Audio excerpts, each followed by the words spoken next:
ఇలా మనము ప్రేమను గురించి మనము నేర్చుకుంటున్నాం. ప్రేమ ఎవరిలో ఉంటుంది? ఎందుకంటే ఆ పరమగీతముల్లో ఆ యొక్క మరణము కంటే బలవంతమైనది ఏమిటి చెప్పండి? ప్రేమ అనే మాట రాయబడింది. కాబట్టి ఆయన రాజ్యములో ఉండేది ప్రేమ. కాబట్టి ఆ ప్రేమ కలిగిన దేశంలోనికి మనం వెళ్ళబోతున్నాం. కాబట్టి ప్రేమ అనేది మనము కలిగి ఉండాలి. హల్లెలూయా, హల్లెలూయా. కాబట్టి పిల్లారా, మనము యొక్క చూడండి, యోహాను రాసినటువంటి మొదటి పత్రిక 2వ అధ్యాయము మొదటి నుండి చదువుకుందాం. నా చిన్నపిల్లలారా, మీరు పాపము చేయకుండుటకై ఈ సంగతులు మీకు రాయిచున్నాను. ఎవడైనను పాపము చేసిన యెడల నీతిమంతుడైన యెహోవా మెస్సీయను ఉత్తరవాది తండ్రి యొద్ద మనకున్నాడు. ఆయనే మన పాపములకు శాంతికరమై ఉన్నాడు. మన పాపములకు మాత్రమే కాదు, సర్వలోకమునకును శాంతికరమై ఉన్నాడు. మరియు మనం ఆయన ఆజ్ఞలను గైకొని యెడల దీని వల్లనే ఆయన ఎరిగి ఉన్నామని తెలుసుకుందుము. ఆయనను ఎరిగి ఉన్నానని చెప్పుకొనుచు ఆయన ఆజ్ఞలను గైగొనని వాడు అబద్ధికుడు, వారిలో సత్యము లేదు. ఆయన వాక్యము ఎవడు గైగొనునో వారిలో సర్వశక్తిమంతుడు ప్రేమ నిజముగా పరిపూర్ణమాయను. ఆయన యందు నిలిచి వాడనని చెప్పుకొనివాడు ఆయన ఎలాగ నడుచుకొనినో అలాగే తానును నడుచుకొన బద్ధుడనై ఉన్నాడు. మనం ఆయన ఎందున్నామని దీనివల్లనే తెలుసుకొనిచున్నాం. ఆయన నమస్తారు. హల్లెలూయా. ఏమన్నానంటే, చిన్నపిల్లలారా, మీరు పాపము చేయకుండుటకై ఈ సంగతులు వ్రాయిచున్నాను. అంటే మీరు పాపము చేయకుండా ఉండుటకై ఈ సంగతులు మీకు వ్రాయిచున్నాను. ఎవడైనను పాపము చేసిన యెడల నీతిమంతుడైన యెహోవా మెస్సీయను ఉత్తరవాది తండ్రి యొద్ద మనకున్నాడు. ఆయనే మన పాపములకు శాంతికరమై ఉన్నాడు. మన పాపములకు మాత్రమే కాదు, సర్వలోకమునకు శాంతికరమై ఉన్నాడు. తర్వాత చూడండి, మరియు మనం ఆయన ఆజ్ఞలను గైకొని యెడల దీని వల్లనే ఆయన ఎరిగి ఉన్నామని తెలుసుకుందుము. ఆయనను ఎరిగి ఉన్నానని చెప్పుకొనుచు ఆయన ఆజ్ఞలను గైగొనిన వాడు అబద్ధికుడు, వానిలో సత్యము లేదు. ఆయన వాక్యం ఎవడు గైగొనునో వానిలో సర్వశక్తిమంతుని ప్రేమ నిజముగా పరిపూర్ణమాయను. ఆయన యందు నిలిచినాడని చెప్పుకొనివాడు ఆయన ఎలాగ నడుచుకొనినో అలాగే తాను నడుచుకొని బద్ధుడై ఉన్నాడు. మనం ఆయన ఎందున్నామని దీనివల్ల తెలుసుకొనిచున్నాము. హల్లెలూయా. చూడండి, మరియు మనం ఆయన ఆజ్ఞలను గైకొని యెడల దీని వల్లనే ఆయన ఎరిగి ఉన్నామని తెలుసుకుందాము. ఆయన ఎరిగి ఉన్నాను. ఇప్పుడు చాలామందికి మెస్సీ తెలుసు. అయ్యా, మెస్సీ ఎవరంటే, అవును, 2000 సంవత్సరాల క్రితం ఆయన భూమి మీదకి వచ్చాడు, కల్వరి శిలువలో ఆయన ప్రాణం పెట్టాడు, మరలా రెండవసారి వస్తానన్నాడు. కాబట్టి మెస్సీ గురించి నాకు తిరిగిపోవడం ఏంటి అంటారు చాలామంది. మరి మెస్సీ గురించి నీకు తెలిసి ఉండొచ్చు, కానీ మెస్సీకి నువ్వు తెలుసా అనేది ఇక్కడ ప్రశ్న. ఇప్పుడు మెస్సీకి కనుక నువ్వు తెలియకపోతే నీకు ఆయన గురించి తెలిసి ఉండొచ్చు, బైబిల్ చదువుకుంటున్నావు కాబట్టి, వాక్యం వింటున్నావు కాబట్టి. మరి నీవు ఆయనకి తెలుసా? నీవు ఆయనకి తెలుసా? అనేది ప్రశ్న. నీవు ఆయనకి తెలియకపోతే నువ్వు చేసిన భక్తి అంతా వేస్ట్. నువ్వు చేసే ప్రార్థనలు, భక్తి సమస్తము కూడా వృధా. కాబట్టి మనము ఆయనకి తెలియాలి. ఇప్పుడు ఉదాహరణకి ముఖ్యమంత్రి ఉన్నాడు అనుకోండి, ముఖ్యమంత్రికి ఆ ముఖ్యమంత్రి ఎవరో నీకు తెలిసి ఉండొచ్చు, కానీ ముఖ్యమంత్రి ఎవరో నీకు తెలిసి ఉండొచ్చు, కానీ ముఖ్యమంత్రి నువ్వు తెలియాలి కదా, అయిందా నీకు? అలాగే ఇక్కడ కూడా సర్వశక్తిమంతుడు నీకు తెలిసి ఉండొచ్చు, కానీ ఆయన నువ్వు ఎరిగి ఉన్నావా? మంచిదే, కానీ నిన్న ఆయన ఎరిగి ఉన్నాడా? నువ్వు తెలియాలి ఆయనకి, నువ్వు ఆయనకి తెలియాలి. దాని గురించి ఆయన ఏం చెప్తున్నాడంటే, మనం ఆయన ఆజ్ఞలను కైగొని ఎడల దీని వల్లనే ఆయన్ను ఎరిగి ఉన్నామని తెలుసుకుందుము. మెస్సేజ్ తెలుసయ్యా? నాకు చాలామంది అంటారు నాకు మెస్సేజ్ తెలుసు, నాకు మెస్సేజ్ తెలుసు. మరి నువ్వు ఆయన ఎరిగి ఉన్నావు అనే దానికి గుర్తు ఏంటంటే, ఆయన ఆజ్ఞల ప్రకారం నడుచుటే ఆయన నువ్వు ఎరిగి ఉన్నావు అనే దాని గురించి.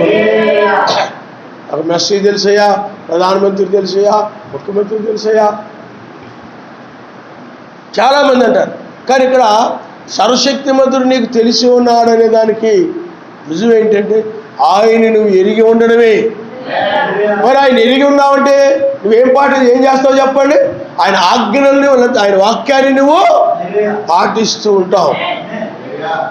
ఆయన నువ్వు ఎరిగినావు అనే దానికి అదే రుజువు. నీకు ఆయనకి మధ్య ఒక స్నేహం ఉందంటే, నువ్వు ఆయన ఆజ్ఞలను పాటిస్తున్నావంటే ఆయనకి నీకు మధ్య సంబంధము లేకపోతే స్నేహం ఉందని అర్థం. ఆయనకి నీకు మధ్య స్నేహం లేదనుకోండి, అప్పుడు నువ్వు ఆయన ఆజ్ఞలను పాటించు. ఆయనకి తెలియదు కాబట్టి. ఆయన నువ్వు ఎరిగి ఉన్నావు అనుకో, ఆయన ఆజ్ఞలను నువ్వు పాటించడం అనేది జరుగుతుంది. హల్లెలూయా.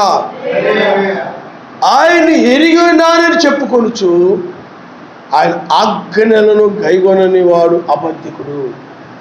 ఆయన మెస్సయ్య నాకు తెలుసు, బైబిల్లో ఉన్న అబ్రహాం గురించి నాకు తెలుసు, ఇస్సాకు గురించి, యాకోబు గురించి, వాళ్ళందరి గురించి నాకు తెలుసు, బైబిల్ అంతా నాకు తెలుసు, ఏ అధ్యాయంలో ఏ వచనాలు ఉన్నాయో, ఏమండి ఎక్కడ ఎవరేం చెప్పారో, బైబిల్లో విషయాలన్నీ నాకు తెలుసు అని అనుకోవచ్చు. కానీ ఇలారా ఆయన ఆజ్ఞల ప్రకారంగా నడవకపోయినట్లయితే అట్టివారు అబద్ధికులు, లేకపోతే అబద్ధం చెప్తున్నారు. ఆయన ఎరిగొన్నానని వాళ్ళు అబద్ధం చెప్తున్నారు అంటారు. ఆయన ఆజ్ఞల ప్రకారం ఎవరైతే కనుక గైకొంటున్నాడో ఆయన ఎరిగొన్నాడని సత్యం చెప్తున్నాడని అర్థం. కానీ ఆయన ఎరిగొన్నాడని చెప్తూ ఆయన వాక్య ప్రకారంగా ఆయన ఆజ్ఞల ప్రకారం కనుక నడవలేదనుకోండి, అప్పుడు అతడు అబద్ధికుడు. ఈనాడు ఆయన ఆజ్ఞలను గైకొన్న వాళ్ళు ఏమై ఉన్నారు చెప్పండి? అబద్ధికులై ఉన్నారు. కాబట్టి నిజమైనటువంటి వారు, ఆయన వధువైనటువంటి వారు ఆయన ఆజ్ఞలని గైకొంటారు. అందుకే ఎందుకు ఆమె గైకొంటుందంటే ఆమె భర్త ఎవరో ఆమెకు తెలుసు, ఆ మెస్సయ్య ఎవరో ఆమెకి తెలుసు. అందుకనే ఎవరి మాటలు ఆమె గైకొనదు. కానీ ఆ మెస్సయ్య రాజు అయినటువంటి ఆ షాలేము రాజు యొక్క మాటలను మాత్రమే ఆమె, ఆయన ఆజ్ఞలను మాత్రమే గైకొంటూ ఉంటుంది. ఎందుకనంటే ఆమె ఆయన్ని ఎరిగి ఉన్నది కాబట్టి. హల్లెలూయా, హల్లెలూయా. మరి ఆమెను కూడా ఆయన ఎరిగి ఉన్నాడు. రోమిలకు రాసిన పత్రిక ఏమో చూడండి ఒకసారి. మనం రోమిలకు రాసిన పత్రిక 8వ అధ్యాయము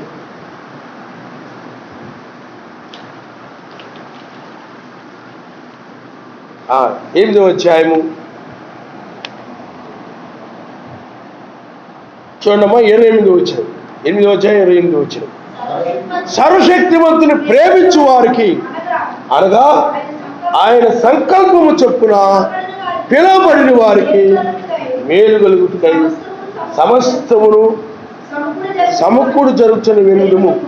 ఎందుకనగా తన కుమారుడు అనేక సహోదరులు జ్యేష్ఠుడగునట్లు సర్వశక్తిమంతుడు ఎవరిని ముందుగా ఎరిగెనో వారు తన కుమారునితో సారూప్యము గలవారొకటుకు వారిని ముందుగా నిర్ణయించెను. ఎవరిని ముందుగా నిర్ణయించెను వారిని పిలిచెను. ఎవరిని పిలిచెను వారు నీతిమంతులుగా తీర్చెను. ఎవరు నీతిమంతులుగా తీర్చెను వారిని మహిమపరచెను. ఆయన నామమున హల్లెలూయా. కాబట్టి ఇక్కడ ఎవరిని ముందుగా ఎరిగి ఉన్నాడో వాళ్ళని ఆయన పిలిచాడంట. కాబట్టి ఎవరినైతే ఆయన పిలిచాడో వారిని, ఎవరినైతే ఆయన పిలిచాడో వారు ఏం చేస్తారు చెప్పండి? ఆయన యొక్క ఆజ్ఞలు కైకొంటారు. ఎందుకంటే వారు ఆయన ఎరిగి ఉన్నారు కాబట్టి. ఆయన పిలిచాడు వాళ్ళని, ఎందుకంటే వాళ్ళని ఎరిగి నా గొర్రెలు నా స్వరము వినును, అవి నన్ను వెంబడిస్తాయి తప్ప ఏ అన్యులను కూడా అవి వెంబడించు అని చెప్పాడు. వాటిని పేరు పెట్టి నేను పిలిచిన అన్నాడు. హల్లెలూయా. అది యోహాను సువార్త 10వ అధ్యాయం, క్షమించండి, మత్తయి సువార్త 10వ అధ్యాయము. ఒకసారి మనం చూద్దాం.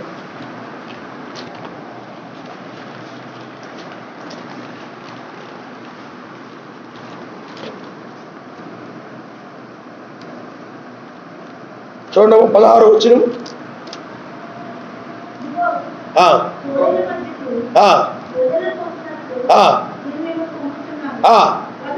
గనుక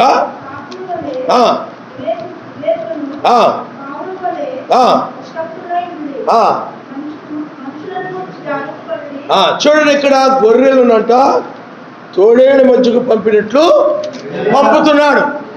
మరి ఎరిగితేనే కదా అని పంపుతుంది. హల్లెలూయా. అలాగే మనము యోహాను సువార్త ఇప్పుడు చూద్దాం. యోహాను సువార్త 10వ అధ్యాయము చూడండి ఒకసారి. గొర్రెల దొడ్డిలో ద్వారమును ప్రవేశింపక వేరొక మార్గమును ఎక్కువాడు దొంగయు దోచుకుని వాడునై ఉన్నాడు. ద్వారమును ప్రవేశించువాడు గొర్రెల కాపరి, అతనికి ద్వారపాలకుడు తలుపు చీను. గొర్రెలు అతని స్వరమీనును. అతడు తన సొంత గొర్రెలను, అంటే ఇక్కడ ఏమన్నాడు చెప్పండి? తన సొంత గొర్రెలను, లేకపోతే తన సొంత పిల్లలను, లేకపోతే తన సొంత భార్యను హల్లెలూయా పేరు పెట్టి, చదవమ్మా, చదవండి బ్రదర్. పేరు పెట్టి పిలిచి వారిని వెలుపలికి. ఇక్కడేం రాయబడింది? ఎవరినైతే ముందుగా ఎరిగి ఉన్నాడో వారిని పిలిచాడని ఉంది. కాబట్టి వాళ్ళు పిలవబడిన వాళ్ళు ఎవరు? గొర్రెలు. గొర్రెలు తోడేళ్ళ మధ్య గొర్రెలు పంపినట్లుగా పంపాడనుందండి. ఎవరిని పిలిచాడో వాళ్ళని తోడేళ్ళ మధ్య గొర్రెలు పంపినట్టుగా పంపాడు. కాబట్టి ఇక్కడ మనం ఎరిగి ఉన్నది ఏంటంటే ఆయన మనల్ని ఎరిగి ఉన్నాడు, మనం ఆయన ఎరిగి ఉన్నాము. మనల్ని ఎరిగి ఆయన ఏం చేశాడు చెప్పండి? పిలిచాడు. ఆయన ఏం చేశాడు చెప్పండి? పిలిచాడు. ఇప్పుడు ఆయన మనల్ని ఎరిగి పిలిచాడు కాబట్టి మనం ఆయన ఎరిగి ఉన్నాం కాబట్టి ఆయన వాక్య ప్రకారం మనం నడుస్తున్నాడు. హల్లెలూయా. అదే ఆయన వాళ్ళు పిలవలేదనుకోండి, ఆయన ఎరగలేదని అర్థం. వాళ్ళు ఎవరు ఆయన తెలియదని అర్థం. అంతేకాకుండా వాళ్ళు ఆయన ఆజ్ఞల ప్రకారం వాళ్ళు నడవరు. ఎందుకని? ఆయన వాళ్ళు ఎరగలేదు. అలాగే సర్వశక్తిమంతుడు కూడా వాళ్ళని ఎరగలేదు. కాబట్టి వాళ్ళని ఆయన పిలవలేదని మనం చూస్తున్నాం. ఆయన నమస్కారం. హల్లెలూయా, హల్లెలూయా. అందుకనే సర్వశక్తిమంతుడు ముందుగా ఎవరిని ఎరిగెనో వారిని పిలిచాడు. ఎరిగిన వారిని ఆయన ఏం చేశాడు చెప్పండి? నిన్ను ఆయన ఎరిగి ఉన్నాడు కాబట్టి నేను పిలిచాడు, నేను ఇక్కడికి వచ్చాను. నిన్ను ఎప్పుడైనా జగత్తు పునాది వేయబడక మునిపే, ఏమండి, తల్లి గర్భములో రూపింపక మునిపే నేను ఎరుగుతున్నాను బయట. మీకు అర్థమైందా? తల్లి గర్భములో నువ్వు తయారు కాకముందే నువ్వు మొట్టమొదటి పిండంగా ఉంటావు, పిండం. ఆ తర్వాత పిండం ఏమైపోతే చెప్పండి, శిశువుగా బిడ్డగా మారుతుంది. అంటే ఒక శిశువుగా నువ్వు రూపాంతరము లేకపోతే రూపింపక ముందే, తయారు కాకముందే నిన్ను ఆయన ఎరుగునంట. ఎరిగి ఆయన ఏం చేశాడు చెప్పండి, నిన్ను పిలిచాడు. పిలిచాడు, నిన్ను ఆయన పిలిచాడు కాబట్టి నీకు ఆయన తెలుసు. ఇప్పుడు తెలిసినటువంటి నువ్వు, ఎరిగినటువంటి నువ్వు ఆయన ఆజ్ఞల ప్రకారం నడుస్తూ ఉంటావు అన్నమాట. దీనిని బట్టే నిన్ను ఆయన పిలిచాడని నువ్వు ఆయన ఎరుగుదు అని అర్థం. నిన్ను ఆయన పిలవలేదనుకోండి, నువ్వెవరో ఆయనకు తెలియదని అర్థం. నువ్వు ఆయన ఆజ్ఞల ప్రకారం నడవలేదనుకోండి, నీకు ఆయన ఎవరో తెలియదని అర్థం. కాబట్టి అందుకనే మనల్ని ఆయన ఎరుగును, అలాగే మనం ఆయన ఎరుగుదుము. హల్లెలూయా, హల్లెలూయా. అందుకని నా తండ్రి ఆకర్షిస్తేనే ఎవరు నా యుద్ధకి రాలేరు. ఆ వాక్యం నేనేం చేసింది చెప్పండి, ఆకర్షించింది. ఆకర్షించేటప్పటికి నువ్వు వచ్చేసావు, వచ్చి అప్పుడు ఆయన ఆజ్ఞల ప్రకారం నడుస్తున్నావు. ఎందుకనంటే ఆయన ఎవరో నువ్వు ఎరిగావు కాబట్టి, ఆయన నిన్ను ఎరిగాడు కాబట్టి ఆయన మాటలు నిన్ను ఏం చేసింది చెప్పండి, ఆకర్షించాయి. మనము యోహాను సువార్త 10వ అధ్యాయంలో ఇందాక మనం చదువుకున్న దగ్గర ఒకసారి మనం చూద్దాం. తర్వాత చదువమ్మా. మరియు అతడు తన సొంత గొర్రెలన్నిటిని వెలుపలకు నడిపించినప్పుడల్లా వాటికి ముందుగా నడుచును. గొర్రెలు చూడండి, అతను స్వరం ఎరుగును, అంటే ఆయన ఎరుగును. అవి అతన్ని వెంబడించును, అంటే ఆయన ఆజ్ఞల ప్రకారము గైకొంటాయి. అన్యుల స్వరమును అవి ఎరుగవు కనుక అన్యుని ఎంత మాత్రమును వెంబడింపక వాని ఎదురు పారిపోనని మీతో నిశ్చయముగా చెప్తున్నాను. ఆయన పరిష్కారం. హల్లెలూయా. కాబట్టి ఇప్పుడు మనల్ని ఆయన ఎరిగి ఉన్నాడు కాబట్టి ఎవరిని ముందుగా ఎరిగినో వారిని, అంటే జగత్తు పునాది వేయబడక మునిపే నిన్ను ఆలోచనలో నీ వాక్యాన్ని ప్రేమించడం, వాక్య ప్రకారం నడవడం, వాక్యానికి లోబడ్డం, అవన్నీ కూడా ఆయన చూశాడు అనమాట. నువ్వు విశ్వసించడం అవి చూసి అప్పుడు నీ పేర్లు జీవగ్రంథంలో రాశాడు ఆయన. కాబట్టి ఆయన నిన్ను ముందుగానే ఎరుగునమాట. ఇప్పుడు ఏదో పుట్టాక నిన్ను చాలామందికి అయితే పుట్టాక తెలుస్తుంది, పుట్టక ముందు తెలుస్తుందేంటి, ఇప్పుడు పుట్టావు ఏమండి. కానీ నువ్వు ఇప్పుడు పుట్టావు, నీ గురించి ఆయనకి సూర్యుడు చంద్రుడు నక్షత్రాలు ఏమీ లేనప్పుడే నిన్ను చూశాడు. నీ ముఖం, నడవడి, నువ్వు ఆయన యొక్క వాక్యం వినడం, దానికి లోబడ్డం, ఇవన్నీ కూడా ఆయన అప్పుడే చూశాడు. ఇప్పుడు చూడడం కాదు. అందుకని ఆయన భవిష్యత్ జ్ఞానము ద్వారా ఆయన జరగబోయే విషయాలను చూడగలడు, జరిగిపోయిన విషయాలు కూడా ఆయన తెలుసు, ప్రస్తుత విషయాలు కూడా ఆయన ఆది అంతము లేనివాడు. హల్లెలూయా. వర్తమానములో ఉన్నవాడా, భూతకాలములో ఉన్నవాడా, వర్తమానములో ఉన్నవాడా, భూతకాలములో ఉన్నవాడా, భవిష్యత్తులో ఉన్నవాడా, బలము ఘనత పొందువాడా, భవిష్యత్తులో ఉన్నవాడా, బలము ఘనత పొందువాడా, జయము జయము జయము జయము జయము జయము. హల్లెలూయా, హల్లెలూయా. కాబట్టి ఆయన మనల్ని ఎరిగి ఉన్నాడు కనుకని మనల్ని ఆయన పిలిచాడు. అలాగే మనం ఆయన ఎరిగి ఉన్నాము కనుకని ఆయన వాక్యమును బట్టి మనము ఆయన ఆజ్ఞల ప్రకారం మనము నడుస్తున్నాము. అయితే ఎవరైతే ఆయన ఆజ్ఞల ప్రకారం నడుస్తూ ఉంటారో వారిలో సర్వశక్తివంతుని ప్రేమ నిజముగా పరిపూర్ణమైనను. వారిలో సర్వశక్తివంతుని యొక్క ప్రేమ పరిపూర్ణంగా ఉంది. ఇప్పుడు ఆ ప్రేమ ఎవరిలో ఉందయా అనంటే ఆయన ఆజ్ఞల ప్రకారం నడిచేవారు ఆయన ప్రేమ ఉంది. ఆయన ఆజ్ఞల ప్రకారం నడవనటువంటి వారిలో ప్రేమ లేదు. అందుకని వాళ్ళు అబద్ధికులు అని చెప్పాడు ఆయన. ఆయన ఆజ్ఞలను గైగొనని వాడు అబద్ధికుడు. అంతే అతను ఏమి లేదు చెప్పండి, ప్రేమ లేదు. అందుకనే ఆయన ఆజ్ఞలను గైగొనని వారిలో సర్వశక్తివంతుడి యొక్క ప్రేమ లేదు. ఆయన ఆజ్ఞలను గైగొనేటువంటి వారిలో సర్వశక్తివంతుడి ప్రేమ ఉంది. కాబట్టి ఆయన వాక్యాలను పాటిస్తూ ఉన్నట్లయితే సర్వశక్తివంతుడి యొక్క ప్రేమ నీలో ఉన్నట్లు లెక్క. ఆయన ఆజ్ఞలను కనుక నువ్వు విని ఆ ఆజ్ఞల ప్రకారంగా నువ్వు నడవనట్లయితే సర్వశక్తివంతుని యొక్క ప్రేమ నీలో లేదు. నువ్వు అబద్ధికుడివి అంటే నువ్వు ఆయన బిడ్డ వలె కనబడుతున్నావు, కానీ ఆయన ప్రేమ నీలో లేదు కాబట్టి నువ్వు అబద్ధికుడివి అంటున్నాడు. కాబట్టి పిల్లారా, ఆయన రాజ్యము రాబోయేటువంటి ఆ రాజ్యం 1000 ఏళ్ల పాలన అబద్ధికులకు కాదు, కానీ ఆ 1000 ఏళ్ల పాలన ఎవరికి చెప్పండి? ఆయన యొక్క ప్రేమ కలిగిన వారికి. హల్లెలూయా, హల్లెలూయా. కాబట్టి పిల్లారా, ఇప్పుడు మనం బైబిల్లో హేబేలును మనం చూస్తుంటాం, అలాగే కయ్యూను మనం చూస్తుంటాం. కానీ హేబేలు దగ్గరికి వచ్చేటప్పటికి హేబేలు సర్వశక్తివంతుని యొక్క ఆజ్ఞలను కైగొంటున్నాడు.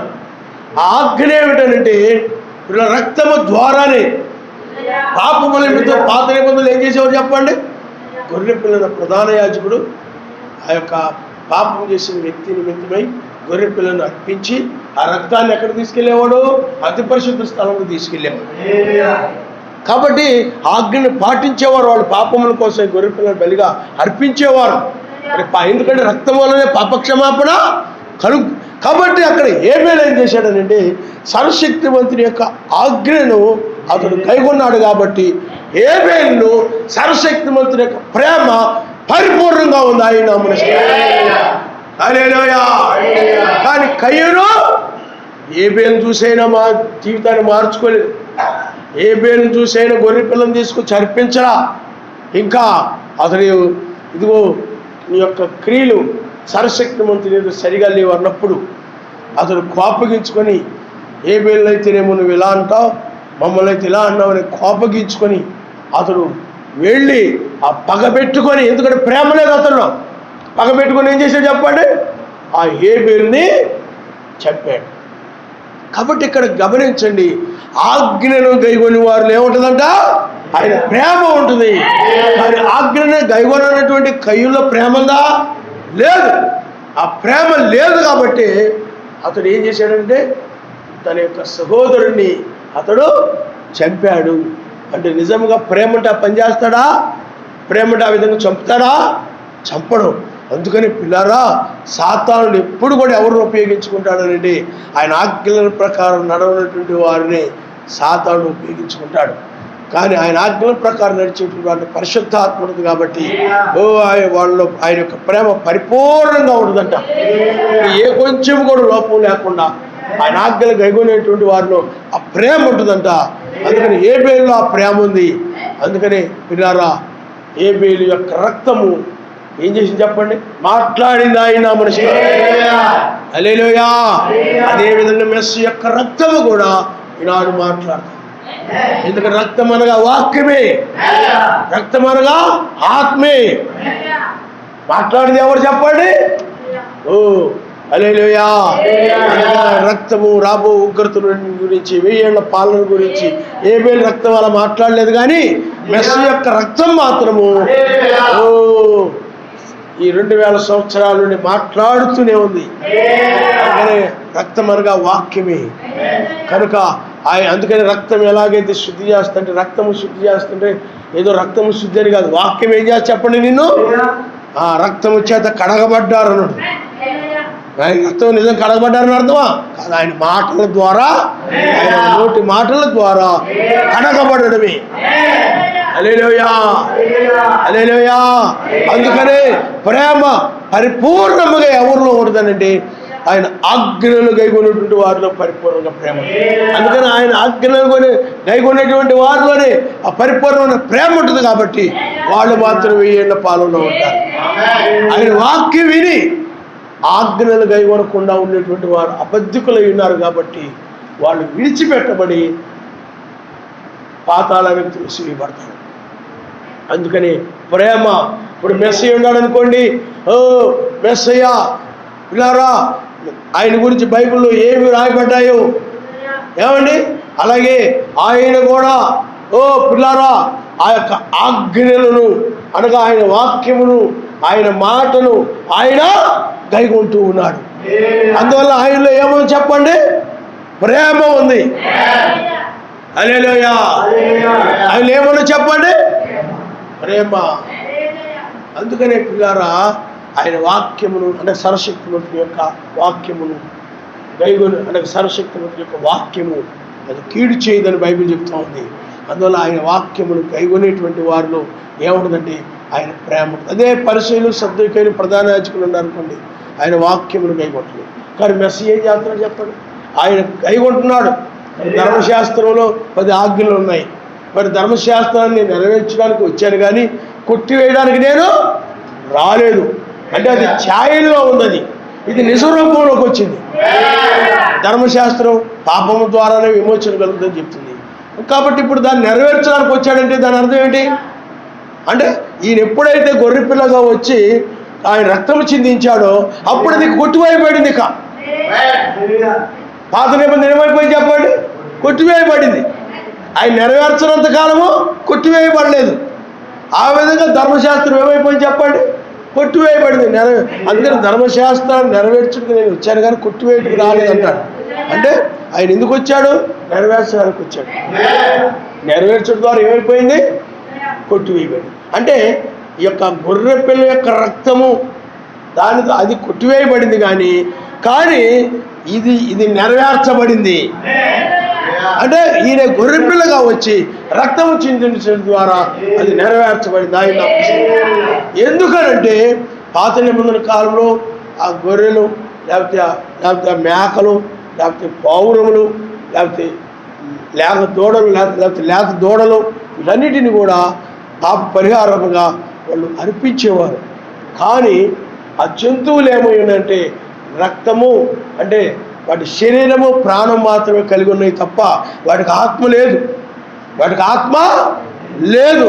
అందుకనే ఆ రక్తము కంటే కూడా మనం ఇప్పుడు ఏబేలు అర్పించాడు అనుకోండి, ఏబేలు అర్పించిన రక్తం ఉంది, అక్కడ ఏముంది, ప్రాణము శరీరం. గొర్రెపిల్ల శరీరము, గొర్రెపిల్ల ప్రాణం.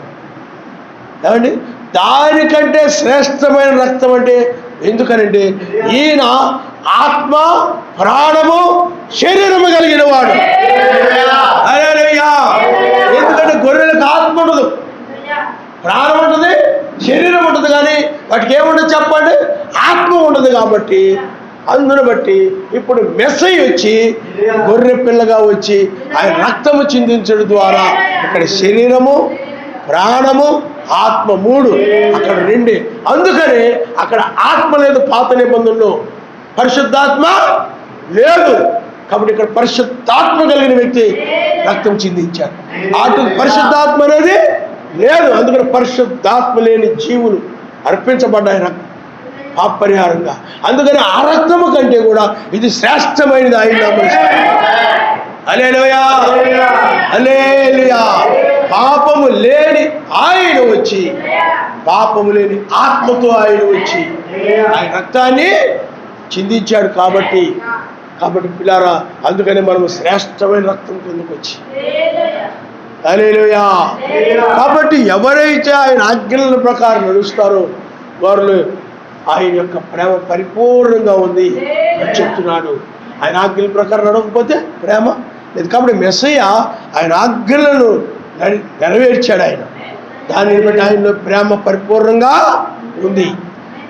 అంటే గొర్రె పిల్ల యొక్క రక్తము కంటే శ్రేష్టమైనటువంటి గొర్రెపిల్లగా వచ్చి శ్రేష్టమైన రక్తాన్ని అర్పించాడు. అందువల్లనే ఆ ధర్మశాస్త్రం కంటే కూడా ఈ కొత్త నిబంధన అనేది శ్రేష్టమైంది. కాబట్టి ఇప్పుడు ఈయనలో ప్రేమ ఉంది, ఆజ్ఞని కైగొన్నాడు కాబట్టి. ఏమండి ఈయనలో ఏమన్నా చెప్పండి, ప్రేమ ఉంది.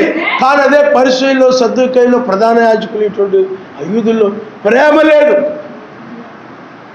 ఏమండి ఆయన వాళ్ళలో ఏమి లేదు, ప్రేమ లేదు.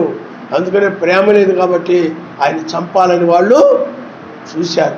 నిజంగా వాళ్ళలో ప్రేమ అంటే ఆ విధంగా చేస్తారా?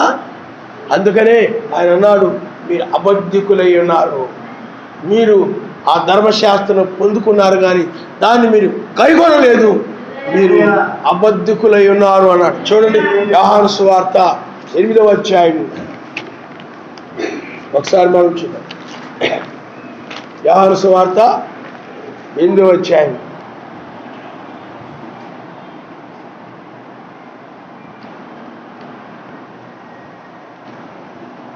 చూడండి 42వ వచనం. మెస్సయ్య వారితో ఇట్లనెను, సర్వశక్తిమంతుడు మీ తండ్రి అయిన యెడల మీరు నన్ను ప్రేమించదు. నేను సర్వశక్తిమంతుని ఎదురు నుండి బయలుదేరి వచ్చి ఉన్నాను, నా అంతటి నేను వచ్చి ఉండలేదు, ఆయన నన్ను పంపెను. మీరేళ నా మాటలు గ్రహింపకున్నారు, మీరు నా బోధ విననేరకుండటం వల్లనే కదా. మీరు మీ తండ్రి యగు అపవాది సంబంధులు, మీ తండ్రి దురాశను నెరవేర్చుకూర్చున్నారు. ఆది నుండి వాడు నరహంతకుడై ఉండి ఏమండి సత్యమందు నిలిచిన వాడు కాడు, వాడు ఎందుకు సత్యమే లేదు. వాడు అబద్ధం ఆడినప్పుడు తన స్వభావం అనుసరించే మాట్లాడును. వాడు అబద్ధికుడును అబద్ధమునకు జనకుడునై ఉన్నాడు. కాబట్టి అబద్ధికుడు అన్నాడు. ఎందుకని వాడు ఆయన ఆజ్ఞల ప్రకారం నడిచేవాడు కాదు. అందుకని ఇక్కడ అన్నాడు, మీ తండ్రి యొక్క అపవాది సంబంధులు, మీలో కూడా ప్రేమ లేదు. అందుకనే మీరు ఆయన ఆజ్ఞల ప్రకారం నడవడం లేదు. అందుకే మనుషులు కల్పించిన పద్ధతులు దైవోపదేశాలను బోధించు వ్యర్థముగా ఆరాధిస్తూ ఉన్నారు. కాబట్టి మీలో ప్రేమ లేదు అన్నాడు. కాబట్టి ఆయన ఆజ్ఞల ప్రకారం ఎవరైతే నడుస్తున్నారో వారిలో మాత్రం ప్రేమ పరిపూర్ణంగా ఉంటుంది. ఆయన ఆజ్ఞల ప్రకారం నడవని వారిలో ప్రేమ ఉండదు, వాడు అబద్ధికులు అని చెప్తున్నారు. కాబట్టి వాళ్ళలో ప్రేమ లేదు. కాబట్టి ఆయన ఏం చేశారు చెప్పండి, ద్వేషించారు. ఆయన వాళ్ళని ద్వేషించలేదు, వాళ్ళనేమి ద్వేషించలేదు. అందుకనే ప్రేమ మెస్సయ్యలో పరిపూర్ణముగా ఉంది. కానీ యూదుల్లో ప్రేమ లేదు. యూదుల్లో ఏమి లేదు చెప్పండి, ప్రేమ లేదు. హల్లెలూయా. అందుకనే మరి మనం ఆయన ఆజ్ఞలను గైకొని ఎడల దీనివల్లనే ఆయన ఎరిగి ఉన్నామని తెలుసుకుందాము. ఆయన ఎరిగి ఉన్నారని చెప్పుకోవచ్చు. ఆయన ఆజ్ఞలను గైగొనని వాడు అబద్ధికుడు, వారిలో సత్యము లేదు. సత్యమనగా వాక్యమే, సత్యమనగా ఆయనే ప్రేమ ఉన్నాడు. కాబట్టి వాళ్ళలో ప్రేమ లేదు అని చెప్పాడు. మరి యోసేపులో ప్రేమ, మరి మిగతా సహోదరుల్లో ప్రేమ ఉందా? లేదు. ఆ తండ్రి ప్రేమిస్తే ఓర్వలేకపోతున్నారు. యోసేపుని ప్రేమిస్తే ఏం చేస్తున్నారు చెప్పండి, ఓర్వలేకపోతున్నారు, తట్టుకోలేకపోతున్నారు. నువ్వు కూడా కొన్నిసార్లు కొన్ని సహోదరులు నిన్ను ప్రేమిస్తూ ఉంటే, ప్రేమగా ఉంటే, ప్రేమగా ఏదైనా తెచ్చిచ్చారనుకోండి, ప్రేమగా ఏదైనా సాయం చేశారంటే నువ్వు ఓర్వలేకపోతుంటావు, తట్టుకోలేకపోతూ ఉంటావు. అలాగే ఆ రోజుల్లో కూడా యోసేపుని ఆ తండ్రి ప్రేమించినప్పుడు, అంటే యాకోబు ప్రేమించినప్పుడు వాళ్ళు ఏం చేసేది చెప్పండి, ఓర్వలేక వాళ్ళలో ప్రేమ లేదు కాబట్టి పగబట్టారన్నమాట. పగబట్టి ఆ తర్వాత యోగక్షేమాలు కూడా అనకుండా ఒకసారి చూడండి. మనము యాకోబు రాసిన పత్రిక 37వ అధ్యాయం, క్షమించండి, ఆదికాండము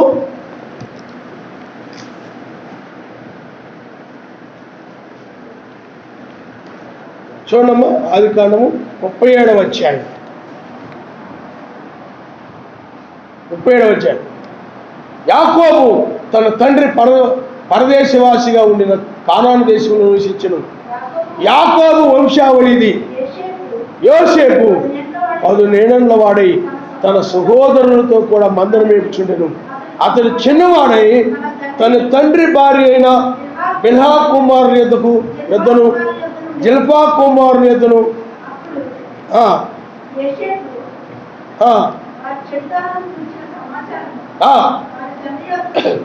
చూడండి. ఆ సహోదరులు యొక్క చెడుతనాన్ని గురించి ఏం చేసేవాడు చెప్పండి? తన తండ్రి అయినటువంటి యాకోబుకి చెప్పేవాడా? మరియు ఇజ్రాయేలు వృద్ధాప్య మందు పుట్టిన కుమారుడు కనుక తన కుమారులందరికంటే ఎక్కువగా, చూడండి, అందరికంటే ఎక్కువగా అతను ప్రేమించాడు. అతని కొరకు విచిత్రమైన నిలువుటంగి కుట్టించను. అతని సహోదరులు తమ తండ్రి అతనిని తమ అందరికంటే ఎక్కువగా ప్రేమించడం చూసినప్పుడు వారు అతని మీద పగబట్టి అతన్ని క్షేమ సమాచారమైన అడగలేకపోయి యోసేపు ఒక కలగని తన సహోదరులతో చెప్పగా వారు అతని మీద మరీ పగబట్టారు. చూడండి, వాళ్ళు ఏం చేశారు చెప్పండి? అంటే ఏమి లేదు, వాళ్ళలో ప్రేమ లేదు.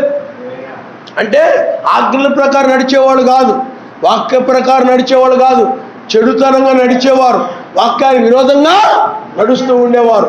ఆ వాక్య విరోధంగా నడుస్తూ ఉంటే ఆ యొక్క యోసేపు వచ్చి వాళ్ళని గురించి ఆ తండ్రికి ఏం చేసేవాడు చెప్పండి? తెలియజేసేవాడు. ఎందుకంటే దాన్ని బట్టి మనకు అర్థమైంది ఏంటి? ఆయన ఆజ్ఞల ప్రకారం నడవకుండా అబద్ధికులుగా ఉన్నారు, అబద్ధికులుగా జీవిస్తున్నారు. కానీ యోసేపు మాత్రం ఎలా నడిచేవాడు? ఆయన ఆజ్ఞల ప్రకారం నడిచేవాడు, వాక్య ప్రకారం నడిచేవాడు. అందుకని ఆయన ఆజ్ఞల ప్రకారం నడవట్లేదు కాబట్టి వాళ్ళు ప్రేమ లేదు అసలు. ఆయన వాక్యం వినేవారు, దాన్ని పాటించేవారు కాదు. వర్తమానం వినేవారు, వర్తమానాన్ని మర్చిపోయి దాని ప్రకారం నడిచేవారు కాదు. అలాగే అందువల్ల వాళ్ళు ఏం లేదు చెప్పండి? ప్రేమ లేదు.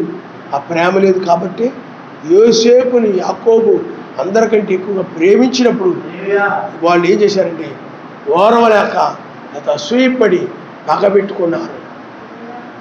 అందుకనే ఆయన ఆజ్ఞల ప్రకారం నడవని వారిలోనే పగ, ద్వేషము, కక్ష, అసూయ, లేకపోతే ఓర్వలేనితనము ఇలాంటివన్నీ కూడా వాళ్ళలోనే ఉంటాయి. కానీ ఆయన ఆజ్ఞల ప్రకారం నడిచే వారిలో ప్రేమ ఉంటుంది. హల్లెలూయా. అందుకని చూడండి, వాళ్ళు పగ పెట్టుకున్నారు కదని యోసేపు పగ పెట్టుకోలేదు, వాళ్ళు కక్ష పెట్టుకున్నారు కదని యోసేపు కక్ష పెట్టుకోలేదు, వాళ్ళు కోపం పెట్టుకున్నారు కదని యోసేపు కోపం పెట్టుకోలేదు. మీకు అర్థమైందా? వాళ్ళు ద్వేషం పెట్టుకున్నారు కదా ద్వేషం పెట్టుకోలేదు. ఇతను ప్రేమే కలిగి ఉన్నాడు. వాళ్ళు అన్నీ చేస్తున్నా కానీ వాళ్ళ తండ్రి వాళ్ళ కోసం ఆహారం తీసుకొని వెళ్ళినప్పుడు తీసుకెళ్ళాడు. అర్థమైందా? అంటే ఏముంది అతల్లో? ప్రేమే కలిగి ఉంటున్నారు.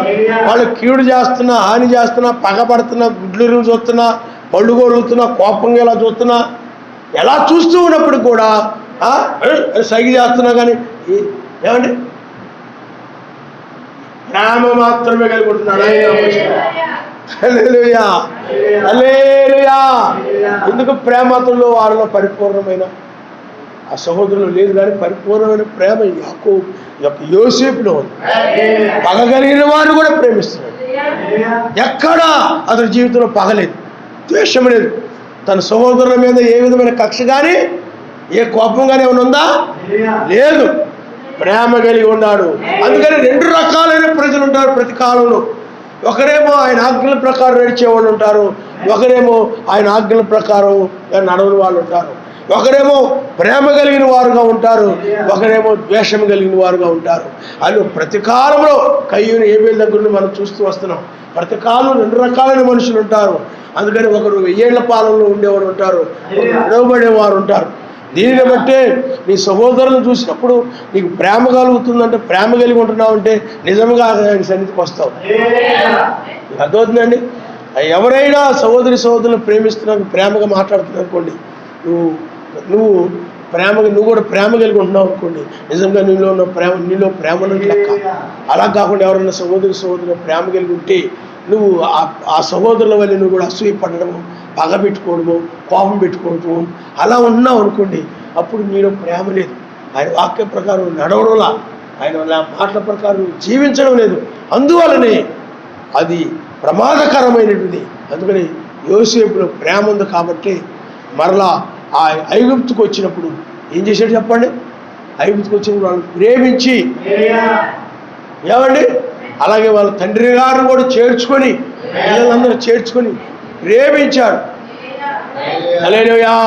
ఎందుకంటే ఆయన ఆజ్ఞల ప్రకారం నడిచే వారిలో ఆ ప్రేమ పరిపూర్ణంగా ఉంటుంది. ఎదుటి వారి పట్ల, సర్వశక్తిమంతుల పట్ల, సహోదరుల పట్ల ఆ ప్రేమ కనబరుస్తూ ఉంటారు, ప్రేమ కలిగి ఉంటారు. అందుకనే ఆయన ప్రేమ ఈ యొక్క ద్వేషించే వాళ్ళని కూడా మార్చింది. ఆయన నమ్మించి ఆ 11 మంది కూడా ఏమైపోయారు చెప్పండి? యోసేపుని బట్టి ఏమయ్యారు? వాళ్ళు కూడా మారారు. హల్లెలూయా, హల్లెలూయా. అందుకని చాలా మంది అసలు స్వరూపం ఎప్పుడు కనపడదు తెలుసా? ముందంతా బాగానే ఉంటారు. అందుకనే ఆ 11 మంది కూడా ముందంతా బాగానే ఉండేవారు. కానీ యాకోబు ఎప్పుడైతే ఎక్కువగా యోసేపుని ప్రేమించాడో అప్పుడు పుట్టింది. ఏందా మీకు? అందువల్ల చాలా మందిలో ముందు బాగానే ఉంటారు, కానీ ఏదో ఒక విషయంలో ఎవరైనా ఒకరు ప్రేమించినప్పుడు అప్పుడు వాళ్ళ యొక్క అసలు స్వభావం బయటపడుతుంది. మీకు అర్థమైందా? అసలు స్వభావం అప్పుడే. మరి బైబిల్లో మనం సౌలు రాజును మనం చూస్తుంటాం. మరి దావీదులో మంచి ప్రేమ ఉంది. దావీదు ఎందుకంటే ఆయన ఆజ్ఞల ప్రకారం నడిచేవాడు, కానీ సౌలులో ఆయన ప్రేమ లేదు. అందుకనే సౌలు ఏం చేసేవాడు చెప్పండి? దావీదు మీద ఎప్పుడు కక్ష పెట్టుకున్నాడు, పగ కలిగి ఉండేవాడు. అందుకనే అతడు ఎప్పుడు బయటపడింది అతని స్వభావం? మీకు అర్థమైందా? ఎప్పుడు బయటపడి దావీదు ఆ గొల్యాతును చంపినప్పుడు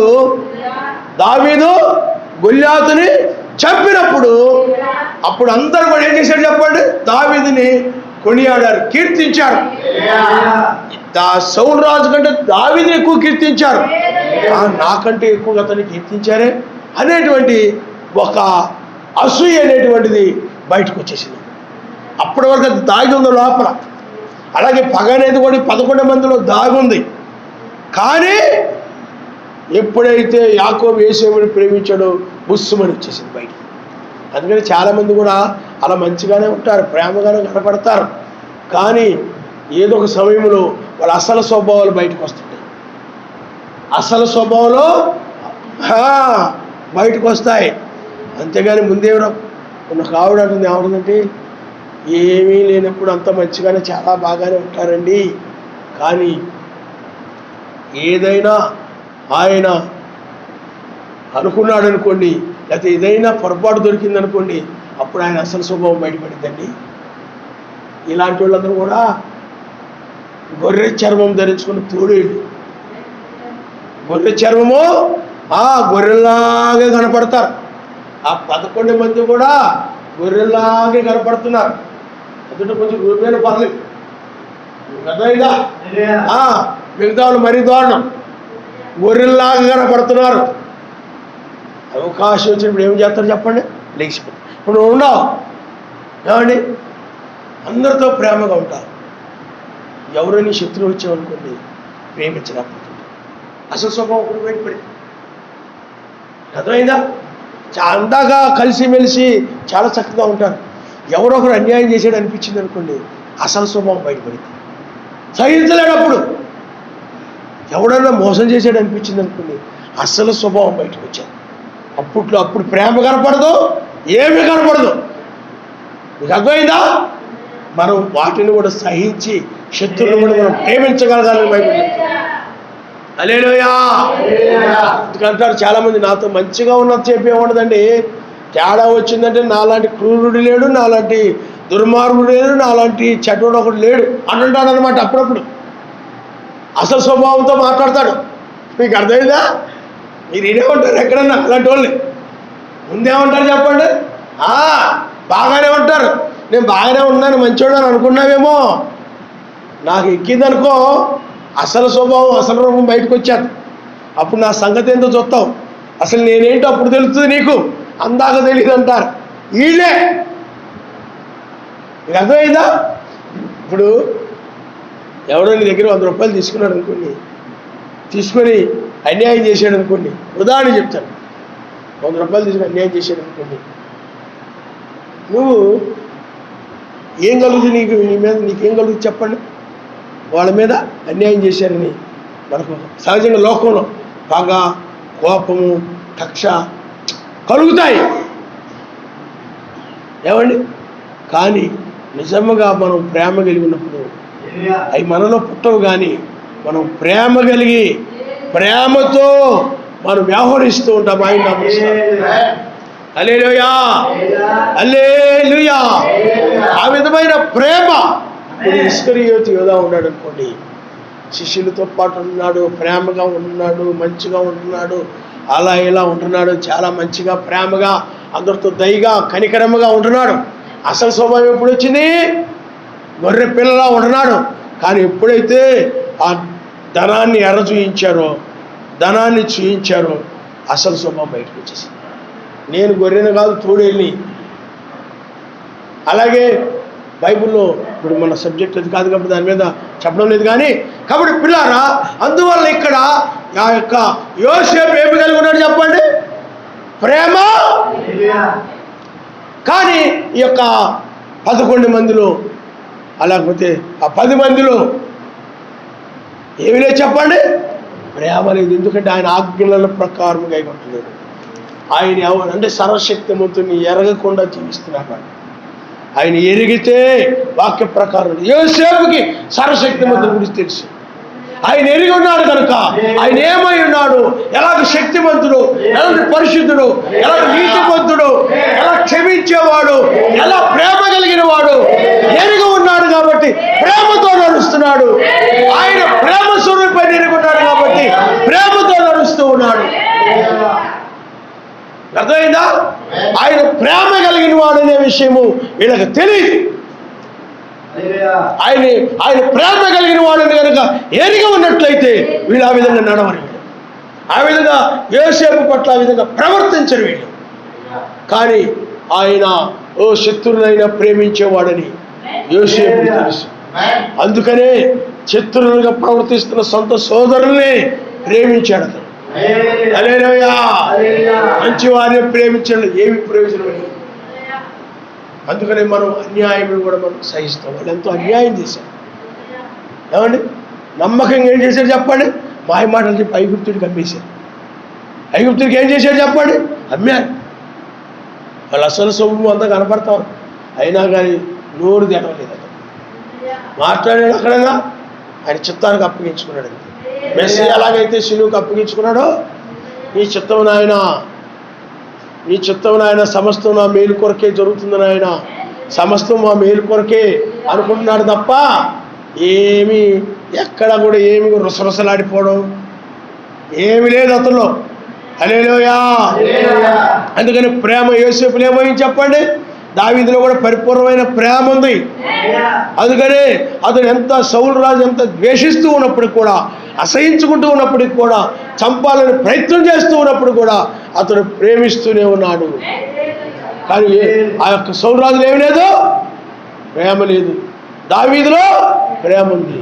చంపాలని చూస్తున్న దావీదు సౌలు రాజుని ప్రేమిస్తూనే ఉన్నాడు. చాలాసార్లు నేను ఎంత ప్రేమిస్తున్నా కానీ ఎందుకు చంపాలనుకుంటున్నాడని ఆ తల బాదుకునేవాడు దావీదు. నీకు అర్థమైందా? నేను కీడు చేయాలనుకోవట్లేదు, అసలు రాజుగారికి ఏ హాని చేయాలనుకోవట్లేదు, అతను మేలు చేయాలని కోరుకుంటున్నాను. అయినప్పుడు కూడా ఆయన ఎందుకు నన్ను ద్వేషిస్తున్నాడు సౌలు రాజు అనుకునేవాడు. ఎందుకంటే దావీదు తెలుసు సర్వశక్తితో ప్రేమ కలిగిన వాడు. అర్థమైందా? సహోదరులు మనం ప్రేమించాలి. అతడు ద్వేషించిన, చంపాలని చూసినా, ఎన్ని ప్రయత్నాలు చేసినా ప్రేమించాలి. ప్రేమ తప్ప మరి ఏమి ఉండకూడదని. ఎందుకంటే దావీదులో ప్రేమ పరిపూర్ణంగా ఉందన్నమాట. పరిపూర్ణమైన ప్రేమ అంటే ఎక్కడ కూడా అసూయ కానీ ఏమండి, అప్పుడప్పుడు అసూయ ఉంటుందండి. పాస్టర్ గారు నాకు ప్రేమే, అందరంటే ప్రేమేనండి. కొన్నిసార్లు ఎవరైనా ప్రేమ కనపడ్డారు, కొన్నిసార్లు అసూయ ఇచ్చేద్దండి. అంటే నీలో పరిపూర్ణంగా ప్రేమ అసలు ఎక్కడా కూడా అసూయ కానీ ద్వేషం కానీ ఏమి కలగకుండా ప్రేమే పరిపూర్ణంగా అనమాట. ఇంకా కొంచెము కూడా ప్రేమ తక్కువగా ఉండడం కానీ లేదు, లేదా ఇది కొంచెం ద్వేషం ఉండడం కానీ ఏమీ లేదు. ప్రేమ ప్రేమ అందుకని మనము ప్రేమ కలిగి ఉండాలి. ఎందుకంటే ఆ రాజ్యము ప్రేమ కలిగిన రాజ్యం. పరిపూర్ణమైన ప్రేమ కలిగిన వారికి ఆ రాజ్యంలో చోటు తప్ప పరిపూర్ణమైన ప్రేమ లేని వారికి ఆయన రాజ్యంలో చోటు లేదు. అర్థమైందా మీకు? అందుకని పిల్లారా ప్రేమ కలిగి ఉండాలి. హల్లెలూయా, హల్లెలూయా. అందుకనే పిల్లారా ప్రతి కాలంలో మోషే కాలంలో మనం చూస్తున్నాం. మోషే కాలంలో మనం చూస్తే ఏమంటే మోషేలో ప్రేమ, కానీ ఆనాడు జనులు ఏమి లేదు చెప్పండి, ప్రేమ.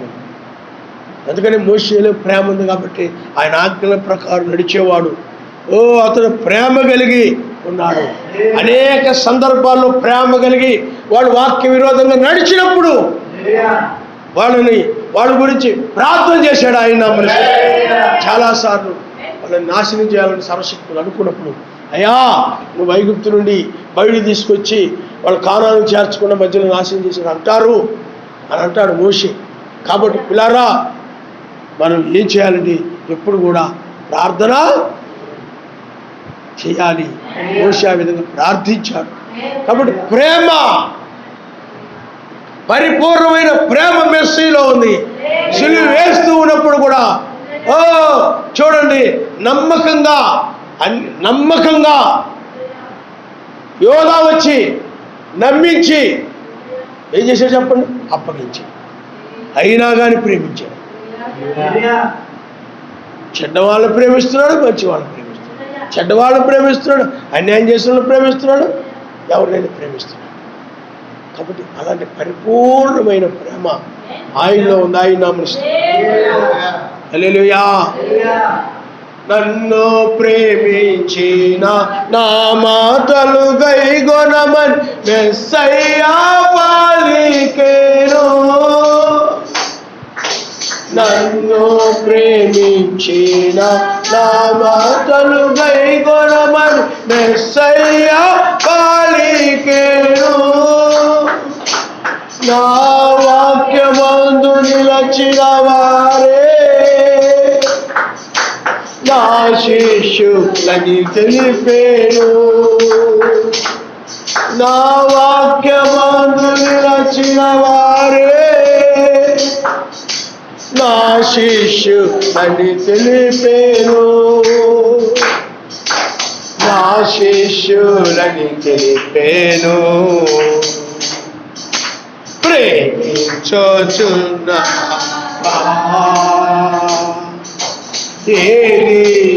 నీలో ప్రేమ, ప్రేమించుచున్నా ఏది నీలో త్యాగం. అందుకని ఆయన ప్రేమలో ఎవరైతే పరిపూర్ణమై ఉంటారో ఆ ప్రేమ కలిగిన వారికే కష్టాలు వస్తాయి. దుష్టుల వల్ల, శత్రువుల వల్ల శ్రమలు వస్తాయి, నిందలు వస్తాయి, అవమానాలు వస్తాయి. మీరు యోసేపుకి రాలేదా? ఏమండి మెస్సీకి రాలేదా? ఇవాళ బైబిల్లో 3 యూదులకు రాలేదా? 3 యూదులు ఆయన్ని ప్రేమిస్తున్నారు. ఆయన ఆజ్ఞల ప్రకారం వాళ్ళు నడుస్తున్నారు. వారిలో ఆయన ప్రేమ పరిపూర్ణంగా ఉంది. ఎవరు ఊరుకుంటారండి? నువ్వేమంటావు చెప్పండి? మిమ్మల్ని తీసుకొని వెళ్ళి ప్రతిమ నమస్కారం చేయకపోతే అగ్నిలో పడేస్తా ఉన్నారు. నువ్వేమంటావు తెలుసా? గొడవకి ఎందుకు అగ్నిలో పడేస్తారే? మా దేవుడిని మేము ఆరాధించుకున్నాం, ఎందుకు పడేస్తావు అగ్నిలో? ఊరుకోను. ఎవరు ఊరుకుంటారండి అంటావు నువ్వు. ఎవరైనా అన్నారనుకోండి, అమ్మ ఓర్పు పట్టమ్మా, సహనం పట్టాను.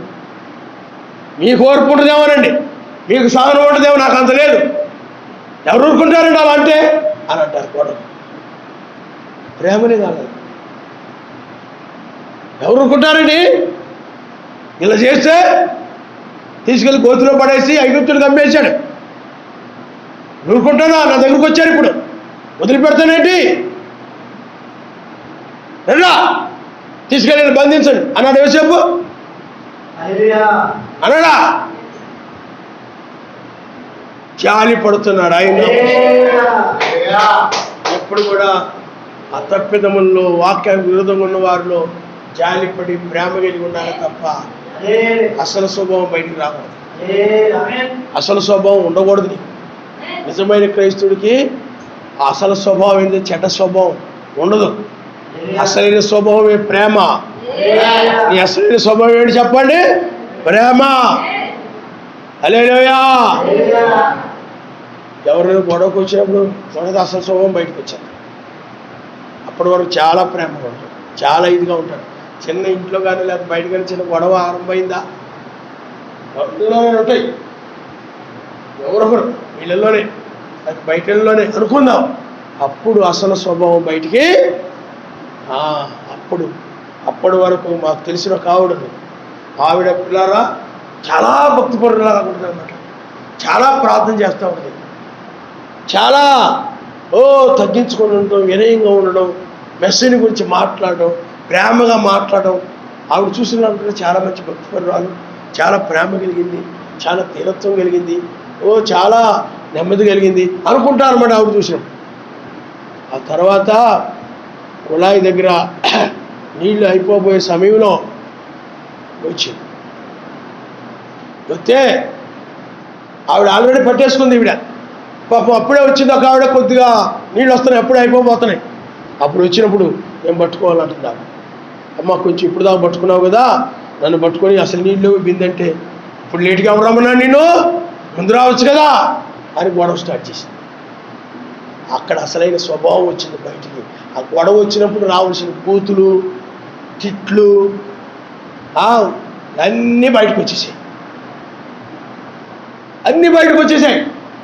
అసలు స్వభావం బయటకు వచ్చేసాయి.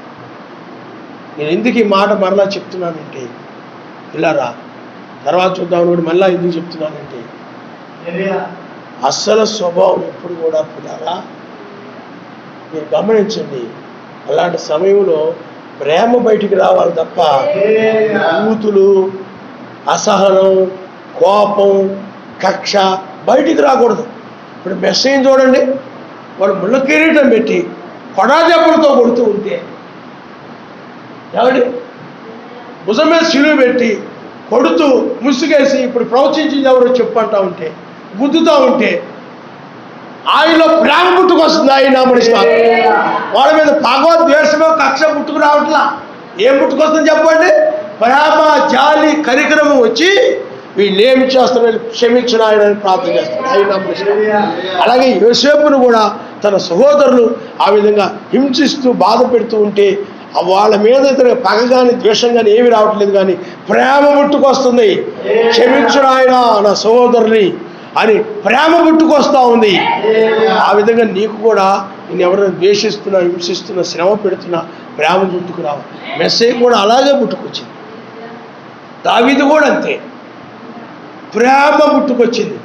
చంపడానికి అవకాశం వస్తే ఏమండి దావీదుకి సౌలు రాజు మీద ప్రేమ వచ్చి అప్పుడు చంపలేకపోయాడు. చంపలేక వస్త్రం చెమును పూసింది. ఇదిగో నీ మీద నాకు ఏ ద్వేషం లేదు, పగలేదు, నీ మీద అలా ఉన్నట్లయితే ఇదిగో నేను ఈ వస్త్రపు చెంగు కత్తిరించినట్టు కోసి నిన్ను విడిచిపెట్టను అంటాడు. ప్రేమ పుట్టుకొస్తుంది. మనల్ని ఎవరైనా ద్వేషిస్తుంటే, మనల్ని ఎవరైనా అసహించుకుంటే వారి మీద మనకు ప్రేమ పుట్టుకు రావాలి. ఎవరైనా నేను తృణీకరిస్తుంటే ప్రేమ పుట్టుకు రావాలి. ఎవరైనా నీకు అన్యాయం చేస్తే ప్రేమ పుట్టుకొచ్చిన ఆయన మనం క్షమించిన ఆయన, మోసం చేస్తే క్షమించిన ఆయన అని వాళ్ళ మీద నీకేం పుట్టాలి చెప్పండి? ప్రేమ పుట్టాలి. ఆయన నమస్కారం. హల్లెలూయా.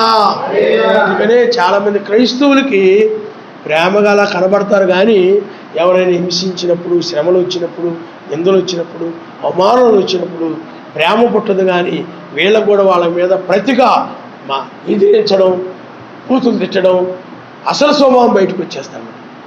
శ్రమలు, నిందలు అన్నిటిలో కూడా వాళ్ళు కూడా అన్నిల వలె ప్రవర్తిస్తుంటారు, అన్నిల వలె మాట్లాడుతుంటారు, అన్నిల వలె దూషిస్తూ ఉంటారు, అన్నిల వలె ఏమండి నడుస్తుంటారు. వాళ్ళు అంటే అప్పటి వరకు గొర్రె చర్మం ధరించుకొని ఉండి తోడే స్వభావంతో వచ్చారు.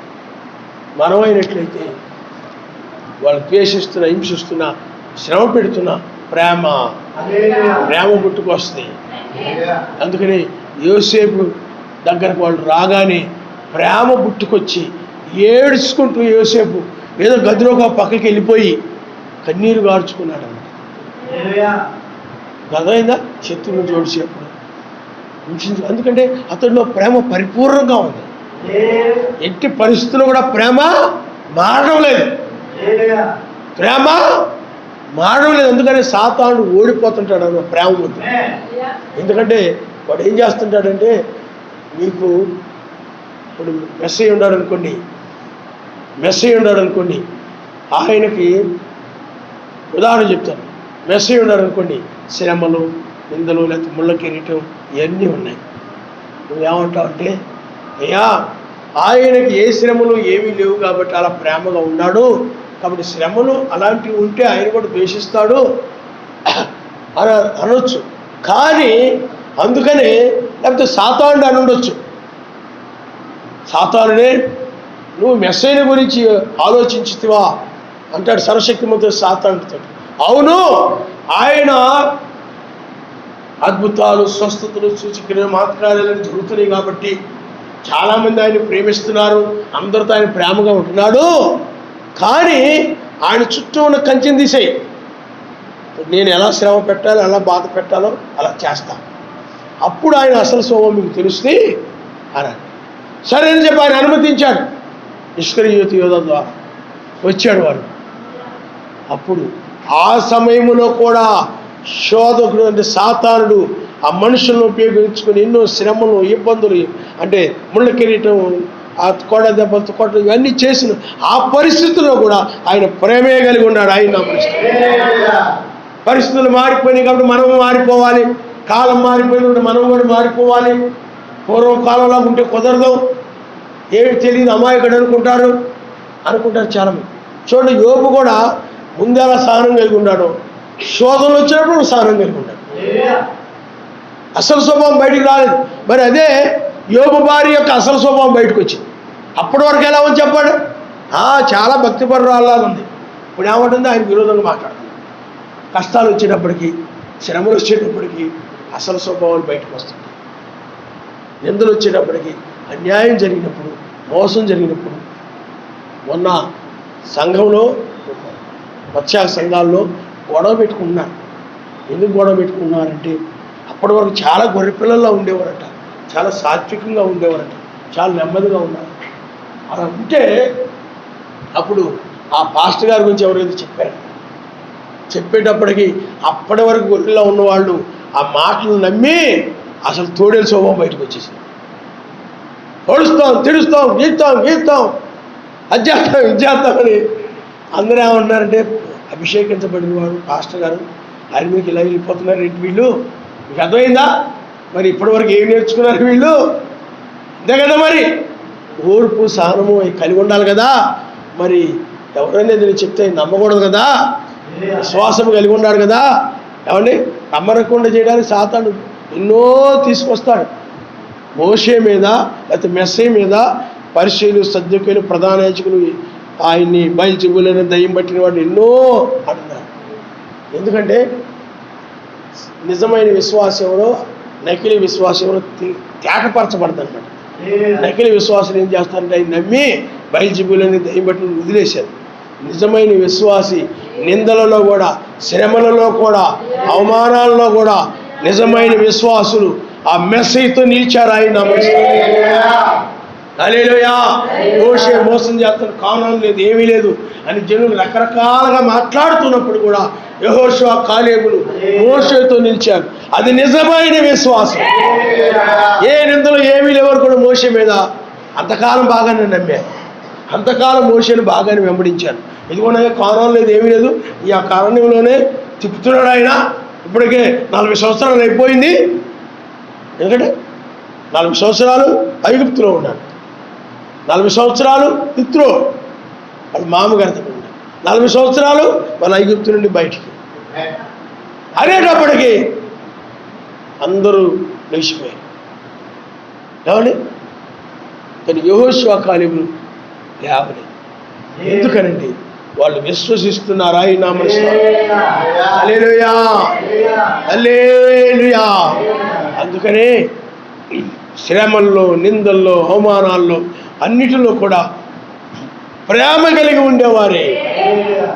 అందుకని మనం యోబులో ప్రేమ ఉంది, మోషేలో ప్రేమ ఉంది, యెహోషువ కాలేబులో ప్రేమ ఉంది. అందుకని ఎక్కడ కూడా మోషే విషయంలో వాళ్ళు ప్రేమ కలిగి ఉన్నారు తప్ప ఎంతమంది అన్యాయం చేశారు, మోసం ఇన్నంటున్నప్పటికీ కూడా యెహోషువ కాలేబులకి ఆ మోషే మీద ప్రేమ పోలా. అర్థమైందా? అలాగే యోబు భార్య కూడా రకరకాల మాట్లాడుతున్నప్పటికీ యోబుకి ఆయన మీద ప్రేమ పోలా. అర్థమైందా? అందువల్ల ఎవరో ఏదో చెప్పినంత మాత్రాన ఆ మాటలు నమ్మి వెంటనే నీ మీద నాకు ప్రేమ లేదు, నాకు ప్రేమ పోయింది అన్నారంటే అది పరిపూర్ణమైన నిజమైన ప్రేమ కదా. నీకు అర్థమైందా? నువ్వు ఉన్నావు అనుకోండి, ఏమండి సహోదరి లేకపోతే సహోదరులు ఇద్దరు సహోదరులు ఉన్నారనుకోండి, లేదా మీరంటే మీరు కాదు, ఇద్దరే ఉన్నారు కాబట్టి మమ్మల్ని అని అనుకుంటారు మీరు. కాబట్టి ఇద్దరు ఉన్నారనుకోండి పిల్లారా, అందుట్లో ఒక సహోదరుడి మీద ఎవరో ఏదో చెప్పారనుకోండి, ఏమండి, లేకపోతే ఏదో అన్యాయం చేసాడు పోనీ, ఏదో మోసం చేశాడు అనుకోండి, నువ్వేం చేస్తావు చెప్పండి? అప్పటి వరకు ప్రేమగా ఉండి మరి నువ్వు నాకు అన్యాయం చేశావు, నన్ను మోసం చేశావు కాబట్టి నీ మీద నాకు ప్రేమ పోయింది, నీ మీద పగ కోపం కక్ష వచ్చేస్తున్నారా అన్నాడు అనుకోండి, అప్పుడు నిజమైన ప్రేమ కలిగిపోతారు. నిన్ను మోసం చేసినా నువ్వు ప్రేమించాలి, నేను అన్యాయం చేసినా ప్రేమించాలి, అది ఎవరైనప్పటికీ కూడా. అది బైబిల్ చెప్తుంది అనమాట. అర్థమైందా? ఎందుకంటే ప్రేమ అనేది మారదు, మోసం చేశారని మారదు, అయినా ప్రేమిస్తూనే ఉంటావు అనమాట. అది ఎందుకంటే ప్రేమ అనేది వెలుగు ఉంది, దీపం ఉందనుకోండి, చర్చిలో ఉంది ట్యూబ్లైట్ వెలుగుతుంది, నువ్వు తీసుకెళ్ళి అదే దీపాన్ని తీసుకెళ్ళి బాగా తాగేటువంటి తాగుబోతులు ఉంటారు ఏమండి, ఆ సెంటర్లో వీధి దీపం కింద దాన్ని పెట్టారు, వెలుగుతుంది, దాని స్వభావం అది. మనము కూడా అంతే, ఎవరికైనా అది వెలుగునిస్తూ ఉండదో అలాగే మనము కూడా ఆ విధంగా మనం ప్రేమ కలిగి ఉండాలి. వాళ్ళు ఏం చేస్తున్నారు పుల్లకరి అయినా కూడా ఏం చేస్తున్నారు చెప్పండి? క్షమించును ఆయన, క్షమించును ఆయన. అలాగే నీ సహోదరుని అన్యాయం చేస్తే క్షమించిన ఆయన అతన్ని సాతానుడు, ఎందుకంటే ఇటన్నిటి కూడా కారణం సాతానుడే. కాబట్టి అతన్ని క్షమించయ్యా, నాకు మోసం చేశాడు క్షమించయ్యా, అది ప్రేమ అనమాట. ఎందుకంటే ఆ మోసం వల్ల నరకానికి వెళ్ళిపోకుండా క్షమించిన ఆయన, పరలోకంలో ఉండేలాగా సహాయం చేయను ఆయన. ఆ విధమైన ప్రేమ కలిగిన వారు ఆ రాజ్యానికి. హల్లెలూయా. అంతేగాని మంచివారిని ప్రేమిస్తూ నిన్ను లేకపోతే నీ మీద పగ కలిగిన వారిను, కోపం కలిగిన వారిను, ద్వేషం కలిగిన వారి మీద నువ్వు కూడా అదే విధంగా పగ కోపం కక్ష కలిగి ఉన్నట్లయితే వాళ్ళకి నీకు తేడా ఏమీ లేదు. అర్థమైందా మీకు? అందుకని సాతాను ఏం చేస్తాడంటే కొన్నిసార్లు నీ ఇంటి ముందు వాళ్ళని ఇంటి పక్క వాళ్ళని ఎవరో నీ ఇంట్లో వాళ్ళను దూరి సాతాను ప్రవేశించి నిన్ను పాపంలో నడిపించడానికి, ప్రేమ నుండి తప్పించడానికి వాడు ఏం చేస్తున్నాడు? వాళ్ళలో దూరి బూతులు తెచ్చడము, లేకపోతే రకరకాలుగా హింసించడము, బాధ పెట్టడము, శ్రమ పెట్టడము చేస్తుంటాడు. అప్పుడు నువ్వేం చేస్తావంటే వాళ్ళ మాటలకి నీ కోపం వచ్చేసి, వాళ్ళ మాటలకు ఆవేశం వచ్చేసి నువ్వు సహనాన్ని కోల్పోయి వాళ్ళు రకరకాల మాట్లాడుతున్నా నువ్వు కూడా తట్టుకోలేక ఊగిపోయి నువ్వు కూడా చేస్తావు, ఏదో తిట్టేస్తావు. ఆ విధంగా సాతానుడు ఎవరో ఒకరిలో ఉండి నిన్ను రెచ్చగొట్టి ఆ విధంగా పాపపు మాటలు, పాపపు క్రియలు, ఆ కోపం ఆవేశం నీళ్ళు తీసుకొచ్చేసి పాపంలో తీసుకుపోతాడు అన్నమాట. అందుకని జాగ్రత్తగా ఉండాలి. ఎవరొకరు దూరి సాతాను ఏం చేస్తాడు చెప్పండి? నిన్ను రెచ్చగొడతాడు, నీలో కోపం రేలాగా లేచిపోయేలాగా వాడు ప్రయత్నం చేస్తాడు. కానీ అయినప్పుడు కూడా నువ్వు సహనం కలిగి ఓర్పు కలిగి దాన్ని అలాగ ఉన్నట్లయితే నిజముగా ఆయన యొక్క ప్రేమను నువ్వు కాపాడుకున్నావు అని అర్థం. ఆయన హల్లెలూయా.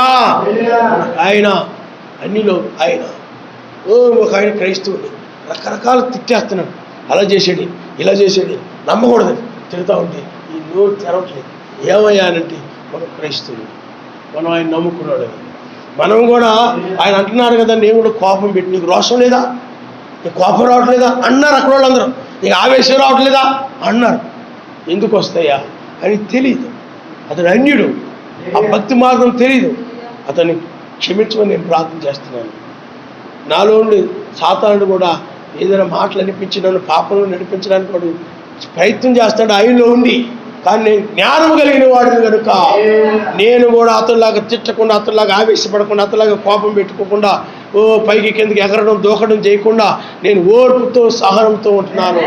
హల్లెలూయా. అందుకని వాళ్ళు ఇందులో రెచ్చిపోయి నువ్వు రెచ్చిపోయి మెసేజ్ రెచ్చిపోయాడా? మరి అన్యాయం తీర్పు తీర్చారు ఆయనకి. ఏమండి అసలు ఆ దేశం ఆయింది. ఆ దేశం ఎవరు చెప్పండి? ఆయింది. యెరూషలేము ఎవరిది? యెరూషలేము రాజు ఎవరు? ఆయనే తృణీకరించారు, ఆయనే త్రోసేశారు. ఏమండి ద్రాక్షతో యజమాని అని ఉంది బైబిల్. ఆ ప్రజలకు రాజు ఆయనే త్రోసేశారు. మరి ఆయన ఏం చేశాడు చెప్పండి? ఏం చేశాడు ఆయన వీళ్ళు ఏం చేస్తారో వీళ్ళని క్షమించమని ప్రార్థన చేశాడు. అందుకని వాళ్ళ తాత్కాలిక విజయాలు పొందారు. విజయం మెసేజ్ సిలువ వేసాం, మనం విజయం పొందాం అనుకున్నారు. యెరూషలేము దేశము అని అనుకున్నారు, మనదే యెరూషలేం దేశం అని అనుకున్నారు. కానీ తాత్కాలిక విజయం తర్వాత ఏమైపోయారు? ప్రపంచం నలుదిగ్గురికి చెదరబట్టారు. అవి తాత్కాలిక విజయాలు, కానీ మరణమును జయించి శాశ్వతమైన విజయాన్ని పొందాడు ఆయన. హల్లెలూయా, హల్లెలూయా. కాబట్టి పిల్లరా, అందుకని ఆయన అలా ప్రేమ, నువ్వు అలాగే ప్రేమే తప్ప ఎలాంటి పరిస్థితుల్లో కూడా ఎవరి ద్వారా అయినా సాతాను వచ్చి నేను రెచ్చగొడుతున్నా కూడా నువ్వు తొందరపడిపోయి ఆవేశపడిపోయి నోటి మాటల వల్ల దోషివి కాకుండా, ఆలోచనలో కూడా దోషివి కాకుండా, క్రియల్లో కూడా దోషివి కాకుండా ప్రేమ కలిగి ఉంటేనే ఎత్తబడతారు, ఆయన నామముస్తాను. హల్లెలూయా. అందుకనే మంచిగానే ఉంటారు. కానీ ఎదుటోళ్ళు ఎవరన్నా తిట్టగానే ఆవేశపడగానే రకరకాల అనగానే నేను కూడా ఆవేశం వచ్చి నువ్వు కూడా లేచిపోతున్నావు అంటే ప్రేమనే. అందుకని బహు జాగ్రత్తగా ఉండాలి. చివరి కాలం తల వంచుకోండి, మనం ప్రార్థన చేసుకున్నాం.